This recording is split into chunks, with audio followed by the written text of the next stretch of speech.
we're trying to build a tuning guide where we can show what our settings are going to be at every different setting for every different control line. So this boat here has done a pretty good job of it. Right, we have a base, a trap, an overpowered, and a heavy air setting, and they're tracking their jib halyard, their pins, their rake, even started their bridle and their centerboard. And this might be better done by wind speed potentially more than settings, because some heavier teams change settings at different times than lighter teams, as far as a system like this one is, where it's meant to compare boat to boat. But at least for your own boat, it's nice to have for every rig tune setting that you have corresponding control line settings.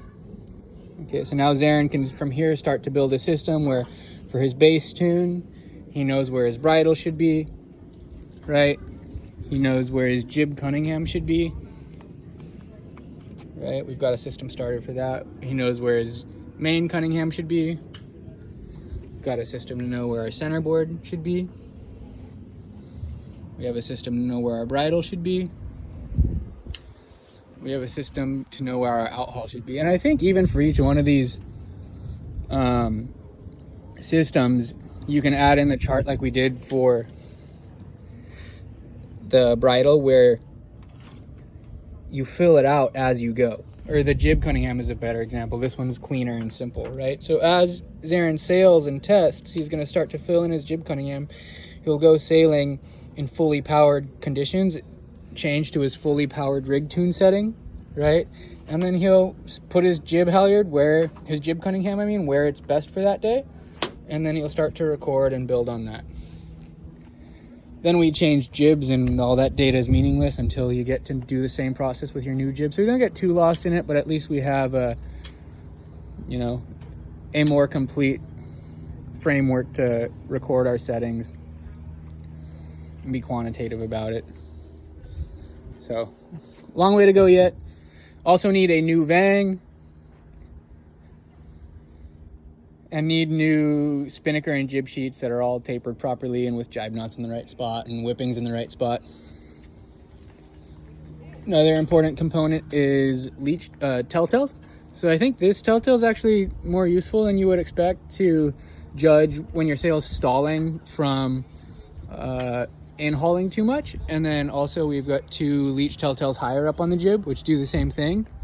I like actually mid-body leech telltales really tell you a lot about the flow too, instead of just the ones off the edge of the sail. Both are great, especially for training sails, and then I like to take them off when I go race, unless I really actively use them. For training especially, I look at the sail a lot more. Once I'm racing, I try to already know. And here's our main telltales, same. The really cool one here is the one off the end of the top batten, and that one helps to build a larger gradient of tune. So in 8 knot conditions, the right main tune is when all of the other ones are stalled out. This is when you're powered up but not quite trapping.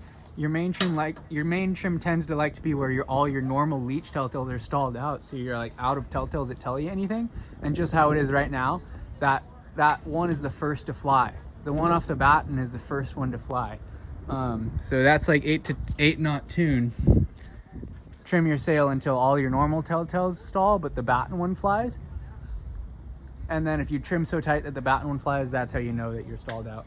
Right? So more telltales just is more information, helps you to build a gradient, because some stall before the other stalls, so it just is an early warning sign. And just more information is better, as long as it's information and not data, right? As long as we're actually organizing it into a framework that makes sense. Got a sweet new Cunningham, which I think is cool. And we've got it rigged down to the centerboard.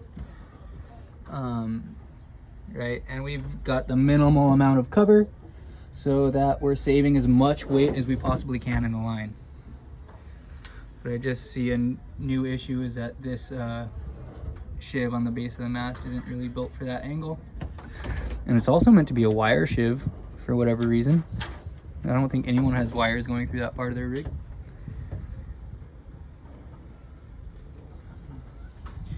We'll add that note, change those shivs potentially to a different type of block that's meant for a rope shiv.